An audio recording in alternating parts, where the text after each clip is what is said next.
beautiful state of Texas. Brimming with golden vistas and stunning countryside, this state has something for everyone to enjoy. Sunbathe on a lovely beach. Experience the Old West. See the Alamo.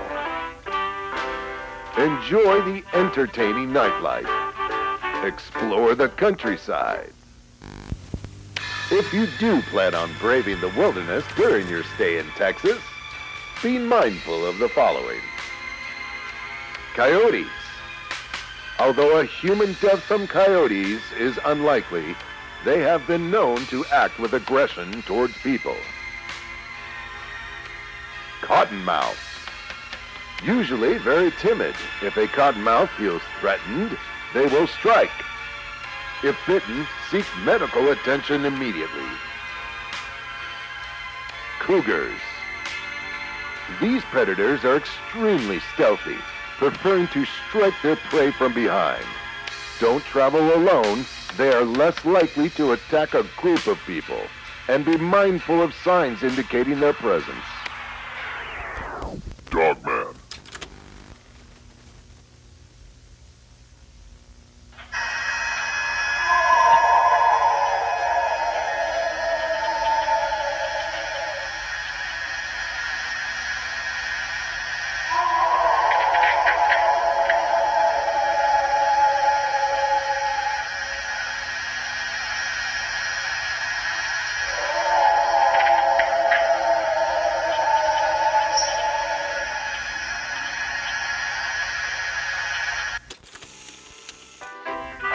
We hope you consider Texas for your next family vacation.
Shannon is an investigator, she's a journalist, she's an excellent interviewer. And she's been deeply immersed in this stuff for a while. She has a lot of knowledge. So seeing her come from the outside and approach this, with her existing knowledge base, I think is refreshing and I think it's healthy.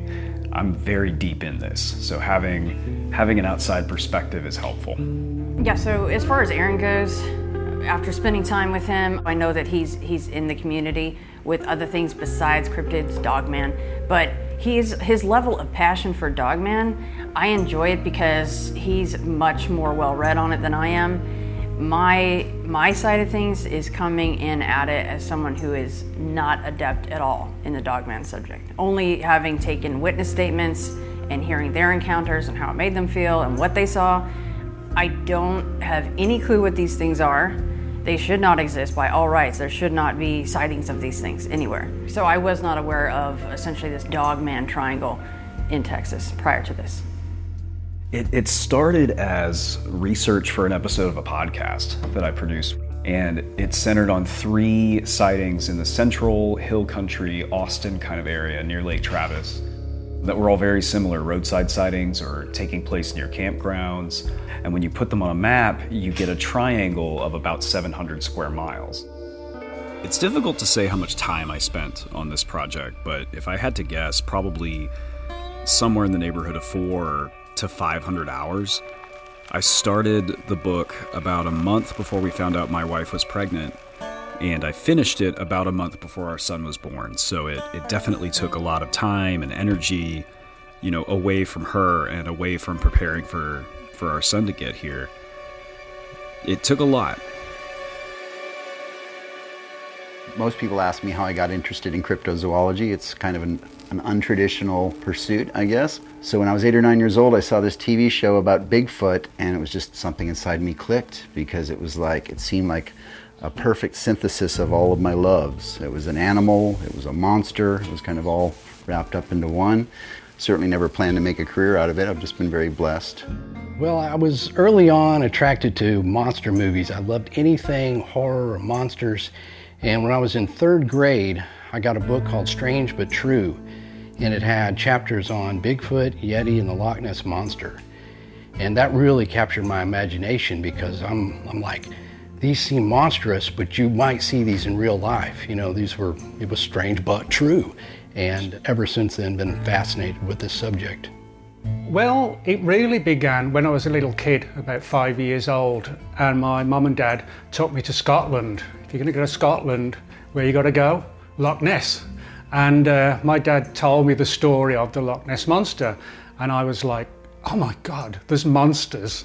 And that really got me intrigued and fascinating about the whole phenomenon of unknown animals. And one of the ones beyond just the Loch Ness Monster was this issue of what we might call werewolves. When I first heard the term dogman, it was like, okay, you had to kind of equate that with a werewolf, but not with the supernatural powers. It's more of a cryptid classification, But that's how these terms come into use. Somebody just coins it. Everybody kind of latches onto that as a way to describe some creatures that, don't have a scientific classification. More and more in the last few years, I've been hearing about these stories of the dogmen. And I think when you look at these sightings of these creatures, they seem like a power machine. Go back to the Beast of Bray Road, if that's our archetype of a dogman. It was described as being about 7 feet tall, standing upright, walking upright, and I think that's the main thing that we have to focus on here. Well, of course, when you talk about a wolf-like creature that stands upright and can walk on 2 legs, it becomes instantly horrifying, because that gives it some characteristics that we associate mostly with our own selves. We walk upright, we're intelligent, and we are the controller of our domain on this planet. This thing gets up and walks on 2 legs. It's more ferocious, more frightening. Has longer arms, broad shoulders. People always describe a wolf-like head, and I think that's the most common thing, is they say, and there are various descriptions. Some people say it looks more like a German Shepherd. There's a certain type called a fathead that has this big round head, and then there's some that are described as having kind of a longer muzzle or snout. What's really intriguing is the fact they're not skinny, they're not bony, so they are clearly getting their food from somewhere.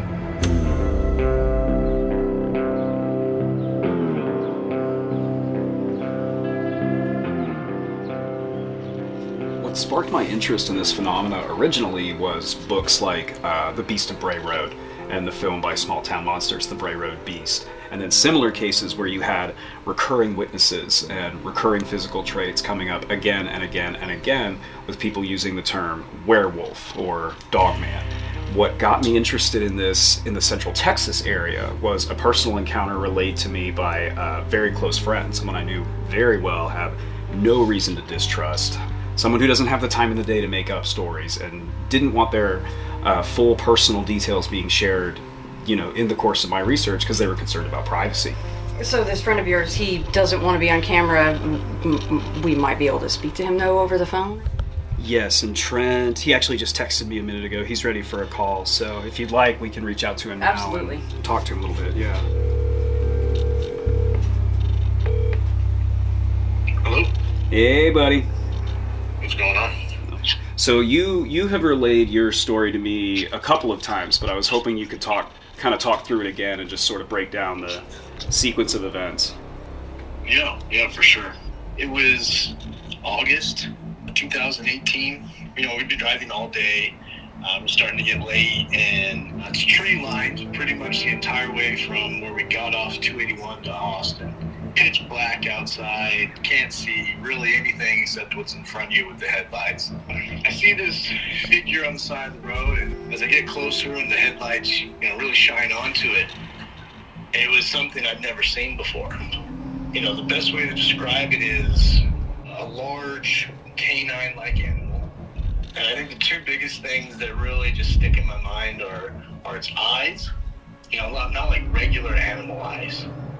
And its teeth were just very large and nothing I'd really ever seen in person.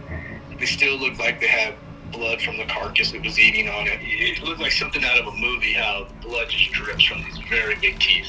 The rest of the family, was on their iPads or phone or something, so, I'm like, hey, did anybody see that? And no one did, but I thought about turning around, but, something told me not to but it was something I'll remember forever, for sure. Prior to the sighting, were you familiar with DOGMAN at all? Not really the lore or anything like that. I mean, of course you hear myths of werewolves and whatnot, but no, nothing that I'd be out looking for it or anything like that. If you were out in the middle of the woods, just you and that thing, do you think you'd be in a lot of danger? Absolutely.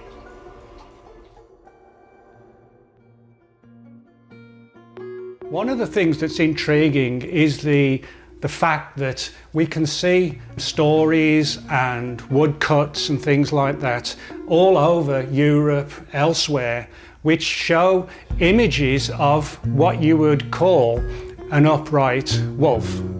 Now, does that make that a werewolf, or does it make it a dogman?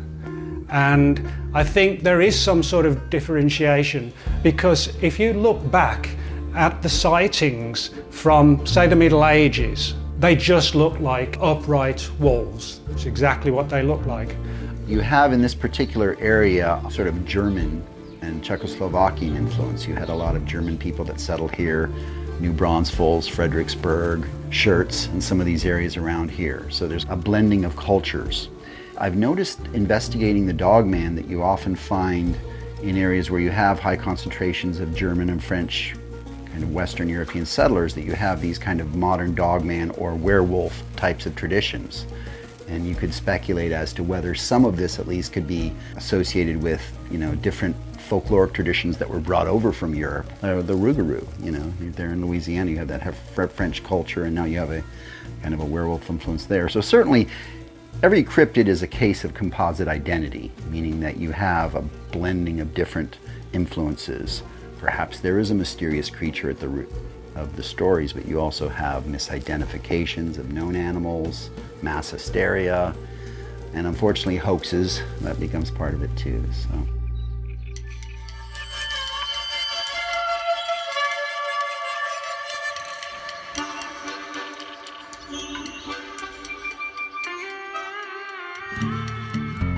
The historical context of this phenomena is the aspect that really fascinates me, because these stories, even though the fascination with them is fairly recent and we're hearing more about them in recent years, people have been talking about them for generations, over a century in some cases. And then you get into the mid-century, the 50s, the 60s, 70s, and 80s, and we have sporadic newspaper reports from around the hill country about similar creatures. There's the Vider werewolf, the Gregton werewolf, there's the Beast of Bear Creek. The thing about the old newspaper articles, they're really fascinating, but especially back in those dates that you just mentioned, they took a lot of liberties with newspaper articles, right? Yeah, they did have to sell a story. They had to sell newspapers and make headlines, and I think there probably is an element of that. Calf-killing monster stalks Plum Creek sounds a lot better than strange dogs seen in Lockhart. And we see that roll over even into the modern cases, in the modern sightings. And that may go back to the werewolf being so deeply ingrained kind of in the public psyche. It's an archetype that we're very familiar with.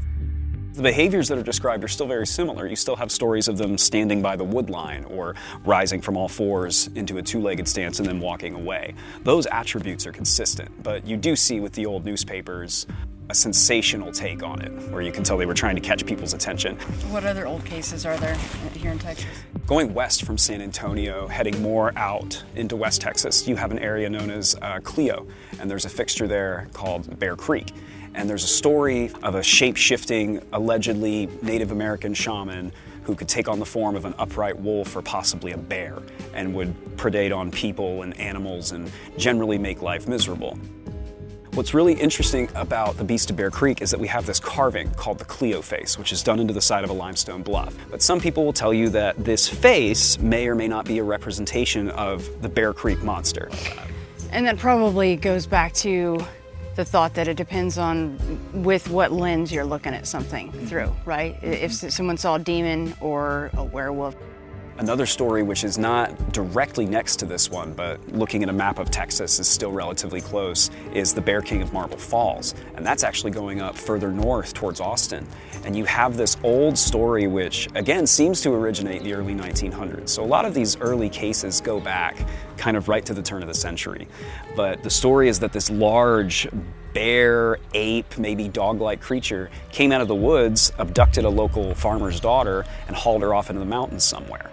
And the people went out and they looked for her and they couldn't find her. And then the next morning she was found just kind of wandering around in a daze. And the story she told is of this upright monster that picked her up, took her away, and wouldn't allow her to leave. And so the people went to the place where she said she had escaped from. The townspeople opened fire and this creature collapsed, died right in front of them, and they never saw anything of it again. The story of the Converse werewolf is one of these really infamous historical cases that we have because, again, no one can trace an exact starting point to where this legend came from.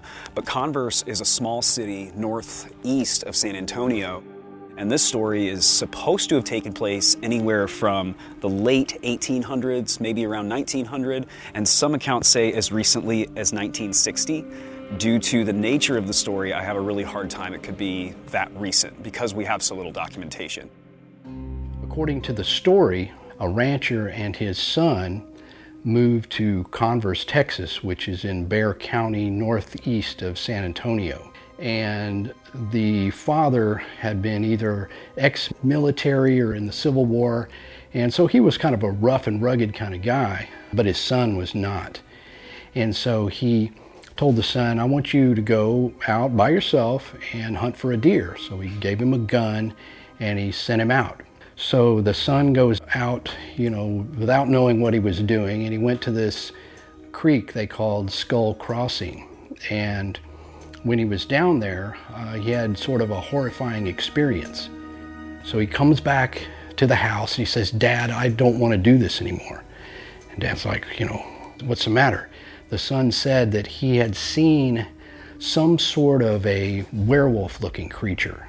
Well, of course, the father thought this was just some hokey story to get out of going hunting. He sent him back out and said, don't come home until you have a deer. And then by late evening, the son hadn't returned. So now the father thought, well, getting a little worried. So he rounded up several of the closest neighbors, and by lantern light, they went out searching. And when they got down to Skull Crossing, they came up on the bloody body of his son, and it was being ripped apart by this creature that was hunched over him.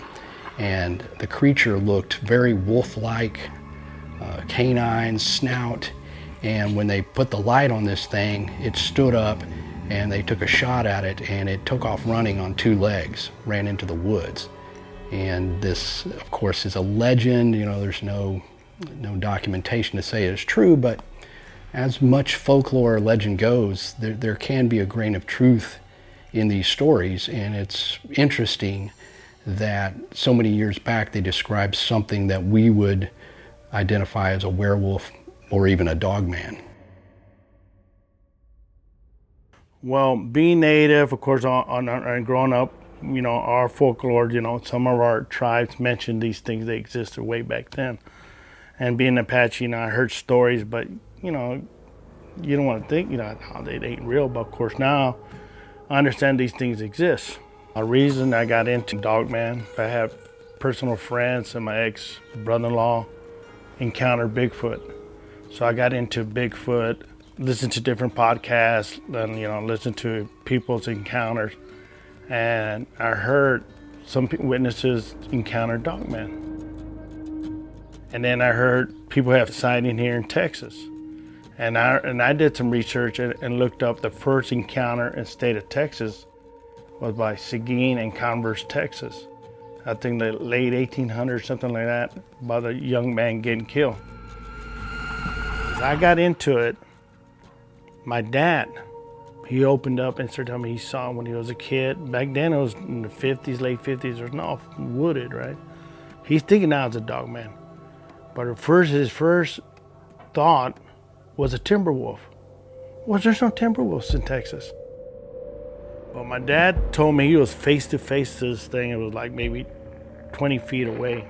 And this was huge.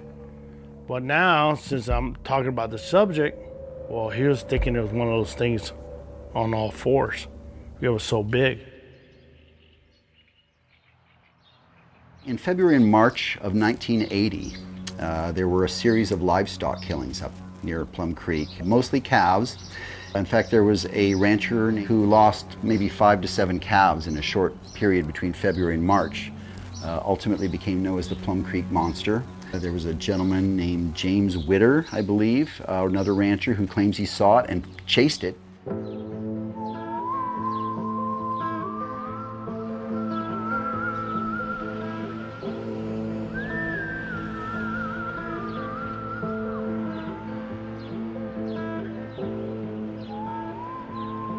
How long you been in the area? All my life, except for when I went to Red River Valley for 3 years. I was over all the deal of buckskin farms. We had 4 divisions. I was over all of them, but I was mainly over the cattle and farming operation. We was working cattle on the Connolly place. I had 3 guys helping me. There was 84 cows there and 70-something calves at the time. Our dogs didn't come in. We used cow dogs to help pen, and we went looking for them. We loaded the horses in the trailer, and we looked up in front of us, and there this animal was. It didn't run. It probably was maybe 300 feet in front of us. We went toward it and stuff. It didn't get in no hurry. It walked across the field, went through the net wire fence into the neighbors. I don't remember, but it was just a short while, probably a week to 10 days. Me and one of the boys that worked for me, Bobby Gott, we was over there riding and checking the cattle and stuff, a horseback. And we got to this brush pile, and Bobby said, your curb chain broke. I got off. Bobby said, don't move. I said, what's the matter? He said, you know that animal that we seen the other day? He said, there's 2 of them looking at you. 2 of them? 2 of them. I said, are they just sitting there or what? He said, yeah. He said, one of them sitting on his back legs, just like a dog, and the other one standing up. I finished my curb chain, got back on my saddle. I thought for a minute. I took my rope down. He said, what are you going to do? I said, I'm going to try roping it. Well, I picked out the big one. He took off. I took off, wide open, I mean, and I wasn't riding no deadhead horse either. I mean, I was riding a good horse. He went through that fence, and I don't know whether he went over it, whether he went through it. It was a net wire fence, and we didn't find no hole or nothing. Well, we got loaded. We had worked the cattle and everything, was going out, and I told the boys then, I said, this is going to be quiet. Everybody pledged that they wasn't going to say nothing about it. Okay. Well, 2 of them went to the beer joints. Well, in about 4 days, Lockhart, it was Plum Creek Monsters this, Plum Creek Monsters that.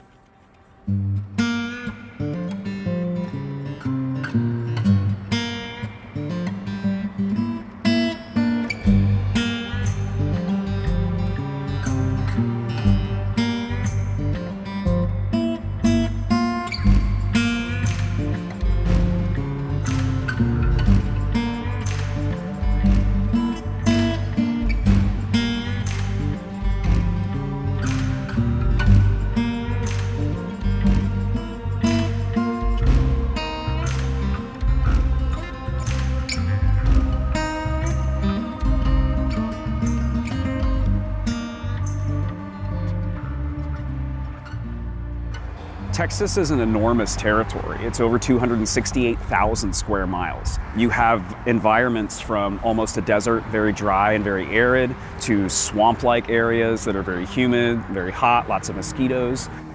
And then you have coastal areas. So this is a map that I put together based on eyewitness encounters from a variety of sources, generally going back over the last 100 or so years.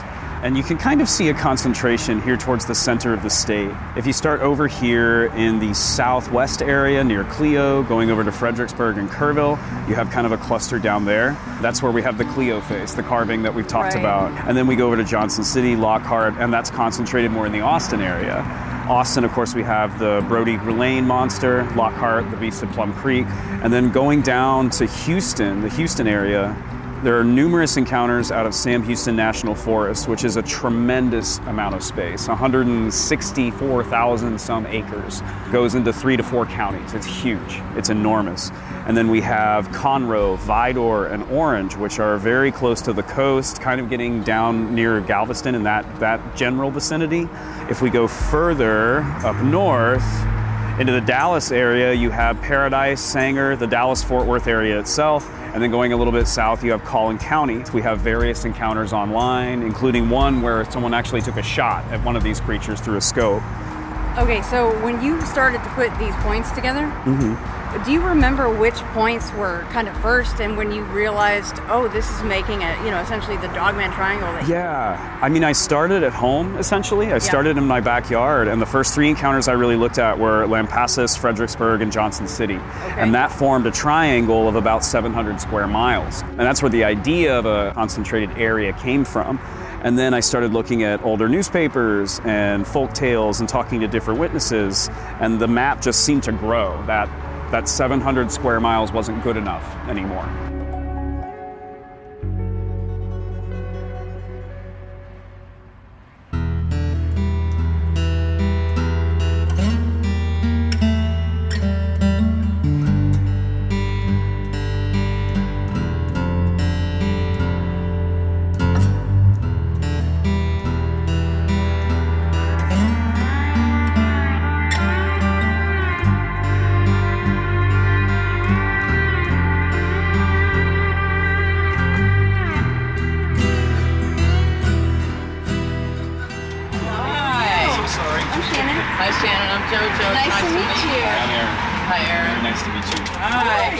Dog. Hello. Hi, Dog.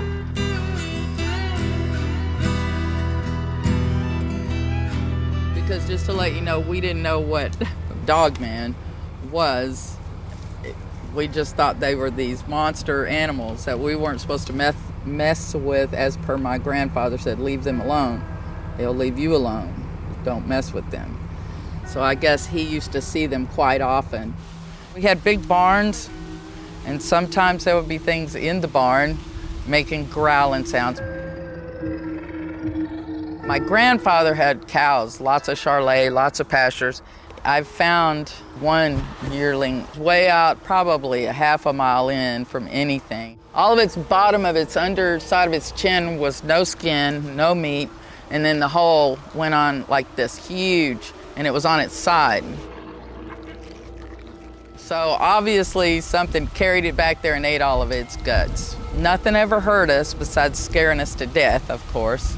This was when I was a young teenager. Me and my best friend, we were probably 12 or so. So we were all down at my uncle's house because my uncle and aunt were gone. It's just starting to get dark, but it's not dark. You could see everything. We were kind of like weirded out because they're big dogs. We're out in the pasture and we're barking just like a few minutes later towards the house. So we're all starting to weird out because everybody knows about the monster, you know, and then something starts hitting the side of the house. So we start hiding the little girls under the clothes in the closet. Their back door had a old wooden porch, and then the door opened, and it would open into a drawer. So the door could open and the lock was that drawer, but it would open about this far. Well, we're all in there trying to figure out, scared, crying, trying to figure out what to do. That door hits that drawer so hard. So then everybody's just screaming and crying, and I don't even remember if I was crying, but I probably was. All of a sudden, we hear my uncle's car, or you heard one bang on the porch, and then my uncle came in the house, and he was all yelling at us because he never believed any of it. If you were going to give a physical description of one of these creatures to someone who wasn't familiar with them, how would you describe it, or what might you say? Well, for me, about the Dogman, never in broad daylight. But like I say, that's why I was excited for you to talk to them, because my friend Dawn, she laughed when she first I talked about it, and then one night she called and said, you thought it was a guy that was stalking you, but it was real tall and he only has... One night, I was sitting out in the breezeway with a mutual friend of JoJo's and I, and my dog started going crazy. I mean, in the front yard, just barking. So I went up to see what it was, and it was across the fence, probably about 40 yards from me, and I would have to say that it was maybe 11 feet tall, and the shoulders were very broad. I mean, they were like, but the eyes were as big as eggs. I can say that, and they were glowing. They were orange. The whole glowing eyes is what throws me off as to maybe they're, I don't know, of another world, because I've never seen anything with glowing eyes. I realized that it was not something that I wanted to be around, right? So I grabbed the dog and I'm trying to get him in the house, and I just panicked. I mean, I didn't know what to do because I know what I saw. I mean, that changed me. It changed who I am today. When I go down my driveway, I'm a different person. I had kids growing up there. I raised 2 boys, and they had the freedom of the woods. I mean, that was basically their playground. And I don't think I would have been as easy on them as going out there as I was if I would have known that they existed. Can you tell us a little more about the area that we're in right now and just kind of what it's like? Well, yeah, it's, we're actually part of the hill. When you get up towards Huntsville, it's mostly flat plains to the ocean. So we're right at the beginning of the hill country out here, what they consider the hill country. My house is surrounded by national forest. Okay, I have like Lake Conroe to the south of me and National Forest to the north of me. But I know too that a lot of the people that have original homesteaders out here, they all have stories about things in the woods, creatures and whatnot, big creatures like you see, and yeah, they're still for a long time. Well, me and my mother were sitting here at this same table. We were having coffee in the morning, and I'm just sitting here talking, and we happened to look over and saw something start running out of the woods over there. And we have a lot of dogs out here. Of course, we live in the country, so they just pass through, you know, dogs. And so I said, that's pretty interesting. That's a big dog, huh, Mom? Yeah. And I said, well, that's not a dog, because it had very big shoulders, and it had very small hindquarters, and it didn't run, it galloped. And that's what I found so interesting. I said, Mom, that's not a dog. I don't know what it is. So we're sitting here looking at it, and Mom pulled out the binoculars, because she watches a lot of birds out here, and we're looking at it, and I looked through it, and it looked to me like a hyena, a big hyena. So we're looking at it, I said, Mom, I think that's a hyena. And she says, well, I don't know, I've never seen one, so maybe it is. And we do have a lot of, what do you call those with the exotic animals? A lot of people have giraffes and stuff out here because we're in the country. And so we thought it was a hyena that got loose and just, you know, so I was worried because they're dangerous animals. So we're sitting here watching it, and it's galloping across the field over there. Then when it got to the fence in the back over there, it jumped over it. And it's a pretty high fence, I would say. That's probably a 4-foot fence, and just in one bound, it just kind of went right on over. And I was like, well, that's pretty amazing. You know, I've never seen a dog do that either. So we went to all the places around here. And I say, do you have hyenas? And every one of them that we went all the way down the roads back here, they said, no, we've never had one. So we were kind of stumped, huh, Mom? We don't know where that came from. Size-wise, what would you compare it to? It was pretty big. It was bigger than a German Shepherd, for sure. Not real big, but it was bigger than a big dog. Is this, Mike, is this the exact same fence that was here when you saw the creature leap over it? Yes, correct. That fence right over up on top there. Because that'd be really cool to show the height. Can we do that, Mike? Would Sure, you mind sure. walking us out there?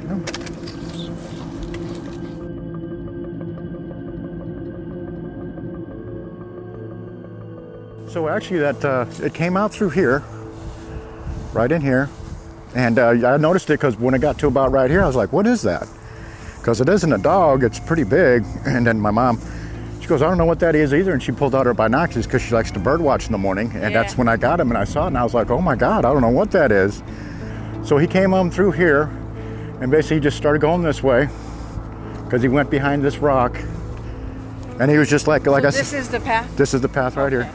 So he was galloping, he wasn't really running, it was like a gallop. And that's what I found so strange about him. And he was really big. Bigger than any dog I've ever seen. So once he got behind this rock, I mean, I would probably say. So at this angle, how much of his body was kind of cut? I mean, obviously it's not higher than that, but. No, I'm thinking he was probably about that big at the shoulders. Jeez. He was pretty big. And that's what caught us so off guard because he was so big, you know? Yeah. And he wasn't running, he was galloping. And I wonder how tall he would have been had you seen him up. Probably pretty big. I would probably say 6 or 7 foot if he was standing up.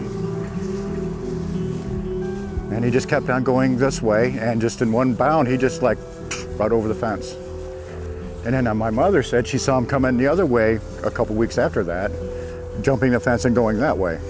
So right through here where it's clear. Correct. Yeah, I'd say that's about 3 foot. Yeah, just one bound, just jumped right on over. And that's what I found pretty remarkable too, because he didn't crouch down, he just like kept on going and just like effortlessly. So yeah, went off in that direction. And like I said, that's where we have all them, the safari places and the people with exotic animals. So that was the first thing I thought.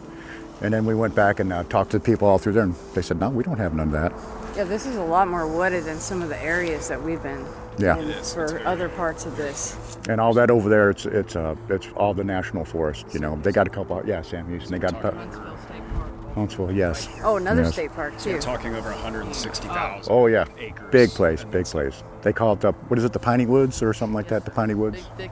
Big thicket. Yeah. Big thicket's been coming up a lot. So yeah, it's very interesting that people have, all the old timers have stories about strange things out here. I didn't believe them until I saw that critter, whatever it was. Where's the next neighbor this way? Well, we had a gentleman or neighbor as you come down the driveway over here on the right-hand side going that way. His name was EC, and he would tell us stories about big black creatures at night. He'd see him leaning against the fence, upright. I personally never saw him, but when we first moved out here, he'd tell us stories about that. And they had a restaurant across the road here. It used to be called Squeaky's, and all the locals would go in there. That's where they'd go and just hang out and eat, lunch and stuff like that. And they'd always be telling stories, there's about creatures out here. Personally, the only thing I ever saw was I hear a lot of things, but that hyena-looking thing's the only thing I've ever really seen. When they were like, oh, the creatures out here, did they have a nickname or a name for them that they would call them, or just the creatures? No, I don't think anybody's ever really named them, but everybody's talked about them out here. And that's been going back way before us. Yeah. These people have been out here for 100, 150 years. Yeah, they're pretty, that's, the stories I hear is it's anywhere from 8 to 11, 12 feet tall. Is there a known animal that you think could contribute to misidentification of dogman? Well, there are healthy populations of wild canids throughout North America. Coyotes have really come back in terms of very strong population. Even in urban areas, you have a lot of coyote populations. Officially, there are not supposed to be wolves in Texas, but they have found DNA of red wolves in South Texas. And then you have occasionally feral dogs that can be kind of big and nasty. So some of that might be a little bit of misidentification. I think one of the most interesting possible angles is when you look at examples of mangy bears. When an animal suffers from scarcoptic mange, it makes their hair fall out, and in some cases, they entirely hairless. And if you've seen a picture of a hairless bear, it looks very monstrous and in some ways kind of looks werewolf-like. And of course, bears can walk on their hind legs, you know, or at least clumsily for short periods of time. So maybe misidentifications of mangy bears, maybe in some cases just big, scary, you know, feral dogs and wolves might contribute as well. You know, this is just a natural sort of reaction, especially from skeptics, is they're going to want to say it's a misidentification. Every species on the planet has a primary mode of locomotion. Humans, obviously, we're primarily bipeds. We walk on our hind legs, but we can crawl around on our all fours if we need to. Dogs and wolves and other animals can stand up briefly on their hind legs if they need to look around for danger or sniff something up high or whatever. When you're talking about the skeletal structure of canids, they're not really made to be walking upright. The quadrupedal locomotion is the natural movement of canids, and their bone structure is built as such. And so I think it's very, very problematic when you're trying to make a case for a canid that's moving around like a human on its hind legs, even though people tend to throw in that detail, oh, it's got those backwards pointing legs, or however they want to describe it. To me, that's not very convincing. It doesn't seem like something that would move very well on its hind legs. People who have these sightings truly experience something unexplainable. They saw something that they can't identify, something they can't quantify or put into rational terms. And when we start to theorize on that, we start at a baseline, which would be this is of flesh and blood. We know wolves, canids exist on our planet, and this looks like one, so therefore we would theorize that this is one of those that's flesh and blood but has extraordinary abilities to get up and walk or is bigger for some reason. But when you start to play in the fact that we don't have a body, we've got all these sightings, you know, then sightings dating way back, legends and everything, that's when people play in other theories like it must be more paranormal. Without question, the supernatural aspects of this dogman phenomenon far override anything biological or zoological in nature.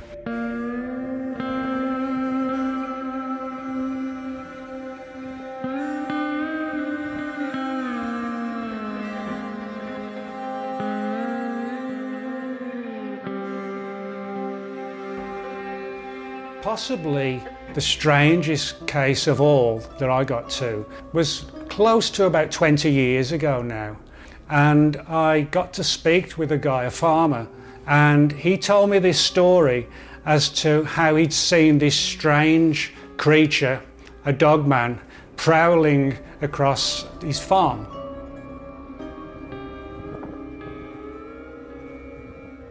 The next morning, he found this stone on the floor, and it had been carved with this weird looking face with these fangs and these pointed eyes, and we could not put sort of an age on it. This was really weird because there'd actually been a case like that way back in 1972, and it's called the Saga of the Hexham Heads. Now, Hexham is a little old village in the north of England, and two young boys were digging, playing in their backyard, and they found two of these carved heads, and they took them in the house. The next night, they saw in the house this dogman type thing running through the house, and the front door was thrown out, and the creature ran into the darkness. Now, this is fascinating because you've got two cases, one in the north of England, one in Paradise, Texas in the 20th century. And both angles of this relates to these stones. Now, what that means, I really don't know, but there's no doubt that there is this connection between ancient stones and the dogmen. In the traditional werewolf legends, werewolves were conjured, right? The traditional European werewolf was essentially the result of a pact with the devil. And there was usually some type of magical ointment or fur or a spell or something. It was all witchcraft and kind of black magic. And even in the Native American realms, where we talk about skinwalkers and things, it's kind of a sense of a conjuring, so to speak. So yes, I think these creatures, if they exist, or I should say these apparitions, entities, whatever you want to refer to them as, they are somehow conjured or brought forth either by us or by forces beyond our comprehension. Potentially, this dogman phenomenon could be the same exact phenomenon as people are experiencing with Mothman and flying humanoids, and even things like the Goatman and some of these, other kind of anthropomorphic creatures. And are we dealing with some type of phenomenon that can change shapes and shapeshift and perhaps appear to look different ways depending on the experiencer? And so I think that's the smoking gun right there, is we have to consider that our minds are potentially capable of all types of processes that we may not be aware of. And I think the concept of the tulpa, or the thought form manifestation, is it possible that we're able to project things into our reality, and that these experiences can actually be shared, and that somehow we're connected to a level where you and I might both see this manifestation?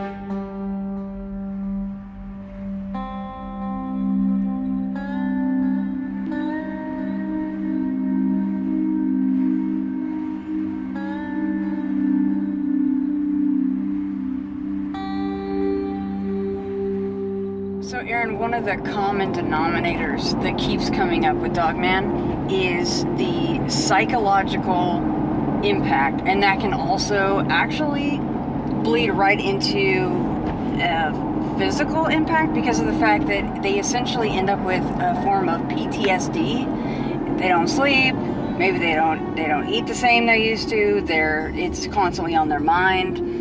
And they feel like they can't probably really talk about it with anybody. That's common. Everything you just described is really common in sightings of this nature, where people are impacted afterward, not just, oh, I saw something strange and maybe there's an animal I didn't know about. It goes beyond that. There's really an element of fear that seems to be almost intimately intertwined with this phenomena. I think no matter what the phenomena is, once you see something that's so out of the realm of what is supposed to be normal, in one aspect, people can get this insane drive to just learn more, collect more stories. That's the camp that I'm in. But then the other side of that is, you don't go in the woods, you don't want to read about it, you never want to talk about it. You may not even tell your own family that you've had this experience, right? So again, with that PTSD, it can go either way. I've spoken with one witness who has a really compelling story, and he will tell you he's had repeated encounters with these things on his own property, and he oversees 100 acres of ranch land in the Dallas-Fort Worth area. And I asked him to come out and talk with us and be interviewed, but for privacy reasons, for his own privacy, and then also for safety reasons, he said to me exactly, I don't want anybody coming out on the property and getting themselves killed. Safety reasons specific to, he feels that these are so aggressive that if we went out there, we would be in danger. Yes, 100%. What's the closest he's been to that? He said within 10 yards. 10 yards? It's written about in the book, but he said it charged him, and he wasn't sure if it was a bluff charge or if it was actually after him. And he put multiple rounds into it, which knocked it on the ground, and then he put several more rounds into it as it was running away. Is his story. Got a big bag of dope right there. Mm-hmm. And this guy also has a military, law enforcement background. He's got plenty of training. And so to hear someone like that, with that kind of a background and that kind of a demeanor, describe something like an upright wolf, it's striking. So how does he go about his daily chores and ranch life? When you're out on a property this large, most people that are out there regularly carry a firearm anyway. And I asked him during our interview, have you changed your routine at all, or the way you manage your property? And aside from carrying a rifle most often now instead of just a sidearm, nothing else has really changed for him. This guy is from the Texas Hill Country.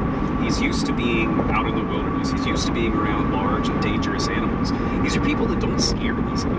But his daily life now is completely changed. Because now he's choosing, I need a shotgun along with my sidearm. One of the things that really intriguing is that when people have these encounters, it really changes people. because nobody really expects to see a Bigfoot or a Dogman or a Loch Ness Monster, but sometimes somebody does. And it really does impact on their lives. And I do mean their lives, not just a bit of it. To see something which everybody has said, these things aren't real. You know, there's nothing to it at all. It's just jokes and stories and it's X-Files stuff, you know. And it's not. To see something like a Dogman standing right in front of you, say at midnight, with this creature salivating and staring at you, that must be terrifying for people. And I can easily see how this would destroy people's normal mindset.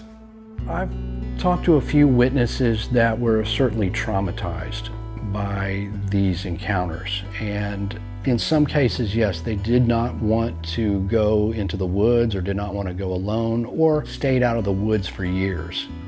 And I think when a witness does illustrate that emotional reaction or you know they've been traumatized, it kind of supports what they're saying. You know, this isn't something they're just kind of manufacturing or making up. Something happened. They saw something.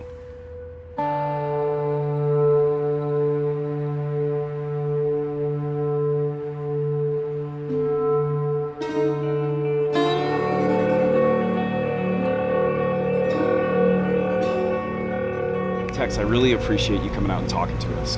Your name has come up a lot in our research, and so I wonder if you could talk to us about this phenomena and some of your experiences with it. Sure, no problem. I appreciate the opportunity. Y'all have to excuse me because when I start talking about this kind of stuff, the first encounter, I don't care how many times I've told it, it's 80-something degrees and I'm getting goosebumps. The way I grew up, since about the age of 12, I was carrying a gun. And I was hunting and fishing and trapping. When I was 16, I'd been rabbit hunting. And I was coming back home and I was walking on a white gravel road. And we lived down in the valley. The sun was just dipping below the ridge, but it wasn't below the horizon yet. So there was plenty of daylight. And I'm walking along and our fence borders the road this way. So I was fixing to jump the fence, take a beeline to the house. This thing comes busting out of the brush on my left-hand side, about 25 feet away. It runs across the road in front of me, and it dove over our 5-strand barbed wire fence, hit the ground, went down to all fours, and disappeared in the long grass. The image that I have froze in my head was when he was mid-stride, turned his head, and growled, snarled at me, you know. When he froze, he was in a runner stance. Not when he froze, but that's the image I have in my head. I can draw it and everything. He wasn't woolly, you know. He was more of a slick-haired fella. I remember the hair hanging down off his arms about this far, but you could see the skin underneath. It was kind of thin. And that's how he was, covered. But except when it came to his head. Starting about between his ears at the top of his head where I wish my hairline still was. And I could only call it a mane, that's what it looked like. And he went down his shoulders and down his back in a V. Okay, now that was what I thought was a mane. He was black with some gray or silver mixed in. But he didn't have that long, narrow wolf snout. It was shorter and blunt. The ears, his were lower on his head, but they were pinned back. Like when a horse or a dog gets upset, he'll pin his ears back. That's what it was. And he turned his head and he growled at me. You talk about ice water in your veins.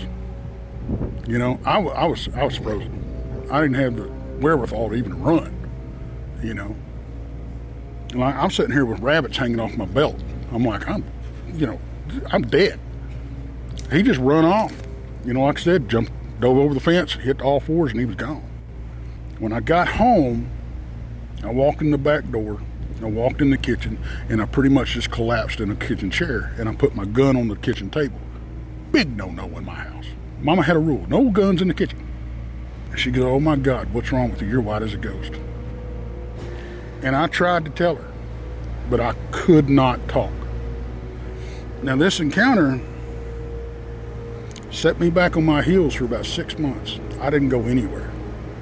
I didn't want to go anywhere. If I had to go to my sister's house, or if I was over at my sister's house and had to come home after dark, it was at a dead run. If I had to go to the barn, I didn't care what time of day it was, I was loaded for bear. My daddy and my mom was always asking me, what are you doing packing a shotgun to go feed the pigs? Well, you know, snakes. You know, something like that. That went on for about 6 months. So I started going back out again. So there's this area that I used to hunt a lot. I was coming up through the creek and I heard something walking in the brush. At this point, I'm having flashbacks. What am I fixing to run into? I said, look, if you don't say something, I'm going to shoot. And it stopped. I fired a round off in the air. That may have been a mistake. This thing sounded like a bull coming out through that brush. All hell broke loose. I ain't too proud. I'll tell you right now, old Tex tucked tail and he run. All the way back to the house. I never looked back.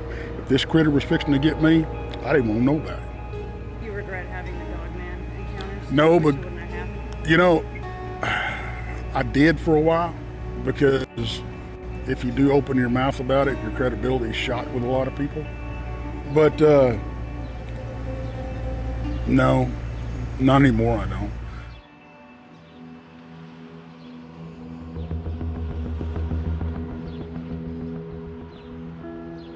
This came from a very good friend of mine. He's actually one of our trackers out in the field. He recorded this off his property, and he just had an audio recorder sitting out because they'd had some activity. I honestly do not know what it is. I think they may have a dogman in the area. But anyway, shall we? Please.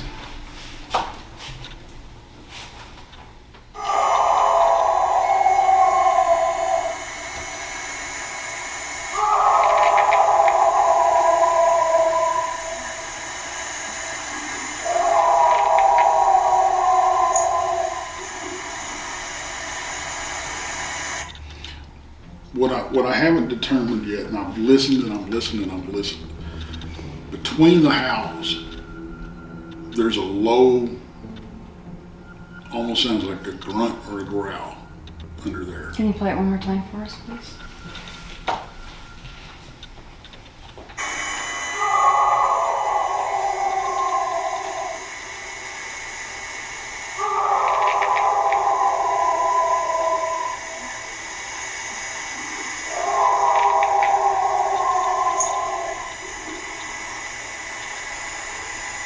It's distinct. You can hear it. I didn't even pick up on that until you said that, and now it just stands right out. You can hear it very clearly.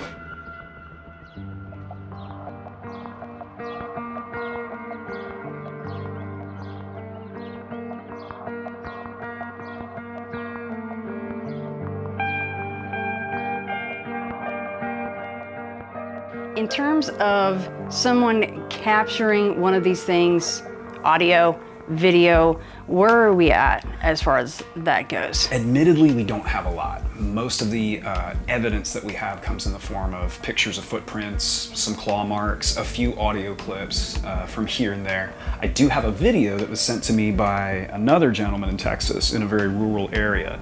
And this is of some kind of animal moving across the center frame and then doing what looks to me like either standing up on two legs or admittedly possibly sitting down and turning to face the camera. And it's shot from quite a distance. It's about 100 meters on an iPhone. So, you know, you have what you have. But if you look at this, we've got this shape kind of loping through the field here, moving in a really strange fashion. Maybe it's an animal that's injured. Oh, I see that. Yeah, right there at the edge. I can see where you could get the impression it popped up on two legs, but because the tree line is dark and that is a dark object, then you don't know if it just, as you say, turned away from the camera. It is so blurry though, that's unfortunate. It is, and we're dealing with, and this is the highest resolution we have for it, so we're dealing with a very low quality clip. But what we can see, in spite of that, is the fact that something large is moving through the foreground here. It's moving in a strange way. And this isn't a place where there aren't supposed to be wolves. There may be some wildcats out there. There aren't supposed to be bears out there, at least not in great numbers. So the list of likely candidates for this creature is fairly short. Now as for what happens after this video because it cuts off pretty quickly. I don't know. I don't know why he stopped filming when he did. He says he's seen these things fairly regularly, so for him, this is not an extraordinary event. This is almost a daily occurrence. Okay, so size-wise, did he go out? Did he do any kind of size comparison to figure out what we're looking at here, maybe size-wise? According to him, gentleman, he goes by John. According to John, these things are somewhere between 7 and 9 feet tall when they stand on 2 legs. On 4 legs, he describes them as the biggest dog I've ever seen. All right, so we've seen another, unfortunately, slightly blurry video, but what other evidence is there out there for DOGMAN? So we have footprints, pictures of footprints, several of which have been sent to me by the same individual. There are others that I've received from the San Antonio area, and then we have some audio clips that are definitely canine in nature. They sound like some kind of a canine animal, either howling or screaming, as some witnesses describe them. So we do have various pieces of evidence that, when we put them all together, start to form a picture. It's just a very blurry picture. It's like a lot of these things, you know, it swirls around some stories and you can see landmarks and there's people that are very certain about this stuff, but there's no smoking gun, you know, and there's no hospital report, there's no newspaper article, there's no sheriff's report filed, and those things would actually definitely be done if there was murders, because it doesn't matter what killed the person, there's going to be these files. But of course that segues into a conspiracy where it'll be explained away by saying that, well, those reports were redacted or taken or suppressed and the news wasn't allowed to print the story because the officials knew that it was a Bigfoot or knew that it was a werewolf or a dogman, and therefore that's why we don't have documentation.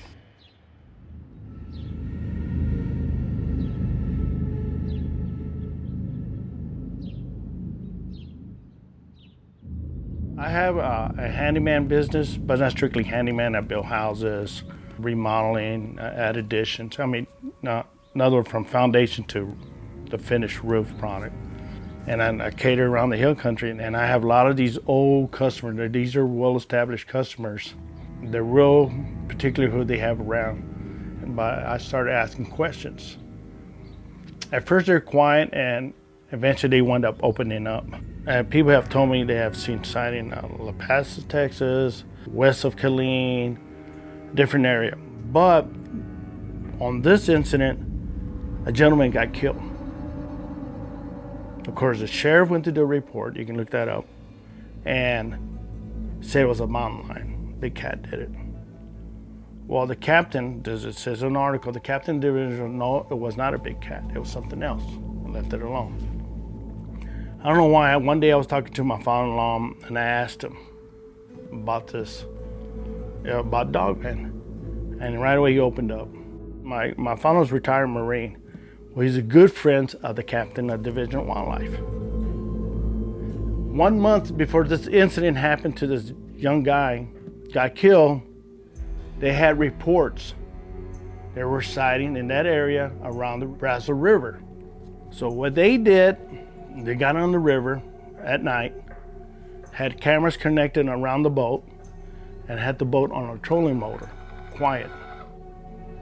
And according to him, his buddy was telling him they were going along and they heard something on a bank. And when he heard something, they fired up the spotlights. It was the DOGMAN. And they caught it on video.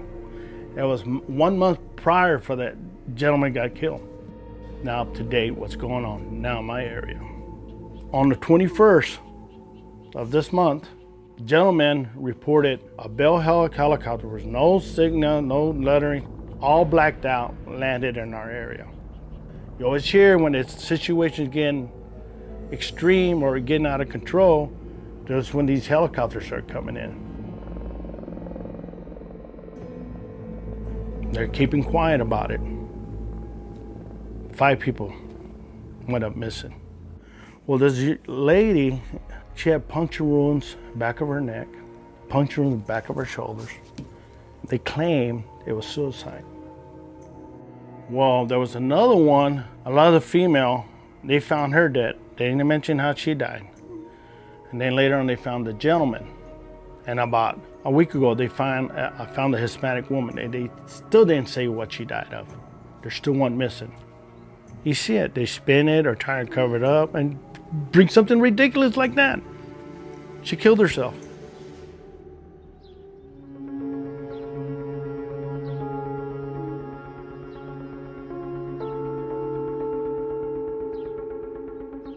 So for you, because you go out and you do this as much as you can with all the other things that you're doing, when you're actually out there and you put yourself in one of those situations that you just mentioned, would you want to have those encounters, or is that on the no list for you? It's a scary thought, yes, but no, I absolutely would want to see it. And, you know, whatever happens, happens. But I wouldn't avoid the possibility that I could see one. It would certainly answer a lot of questions, and it would certainly be worth it, I think. Well, for me, yeah, I mean, that's why I do what I do. You know, I'm sort of gung-ho for all this stuff. You know, I like to go out into the woods and the lakes and the caves and all that, looking for all these different creatures. And I'll keep doing this as long as I'm able to. But when you get to these really weird cryptids like DOGMAN, it just doesn't seem very viable scientifically. I mean, the physical descriptions, the behavior that's described, some of the other residual weirdness that seems to be associated with it. So I'm not saying it's not worth pursuing, because I think any reasonable person can pursue a mystery and try to gather more evidence and data.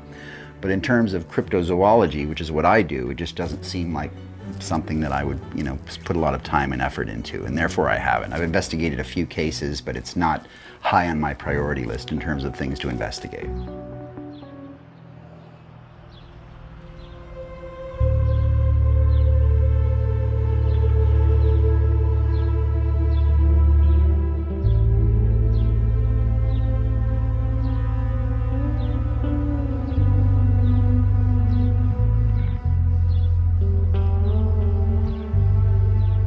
The thing about this experience and researching this phenomenon, going on this journey and talking with these witnesses and becoming so invested in this story is the things that are consistent and recurring. And it's not just the descriptions of these animals or whatever they are, the way that people respond to these things and the way that they feel after these encounters seems to be the most common denominator. But then when you look at Texas as a whole, the history here is so diverse and the folklore goes back so far. You have the European settlers who brought the original werewolf stories with them from Germany and from England, for example. But then you also have Native American populations that have their own stories that have been around for much longer.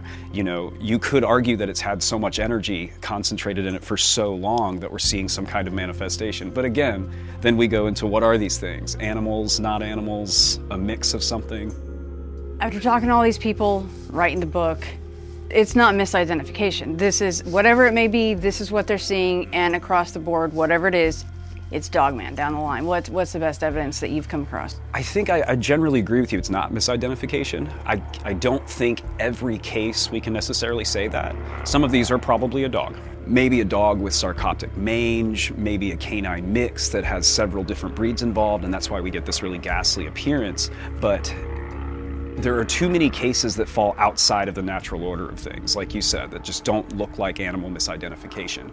So some days I think what we have is an unidentified species, maybe one-offs, hybrids, mutants. That's why we see them rarely. They don't reproduce, perhaps. But on the other side of the coin, you have the inexplicable. And we can't separate them from one another, but it's hard to look at them in the same box. So when I say I think there's more than one thing going on here, I think there's more than one thing going on here. Things like glowing red eyes, and people are very specific that the glow is coming from within. It is not an eye shine of any kind. That adds another layer to this being something else. I don't know that I can say that I think that they're flesh and blood. It's so difficult. I go back and forth. I'll read 3 or 4 cases that are roadside encounters where it seems to be interacting with roadkill, and then it stands up on 2 legs and walks off into the brush. To me, that just seems like something an animal will do. You know, it'll notice a vehicle, it'll stop what it's doing, and it'll move away. But then, again, we have these supernatural cases. And if we can't fit them all into one category, how many things are going on here? I guess that's where I'm at now, is this just one thing? Or are we looking at multiple phenomena, multiple things that are overlapping with each other? The amount of time and effort that went into this project, I think, well, I know subverted my expectations by a lot. I knew it was a big undertaking because when you're looking at this many resources and this many witnesses, it's gonna take time to compile all that information. But I'm surprised, I even surprised myself with how little sleep I got. So I'll get there at some point. At some point there will be a nap. But right now there's still a lot to write down. There's still a lot to talk about.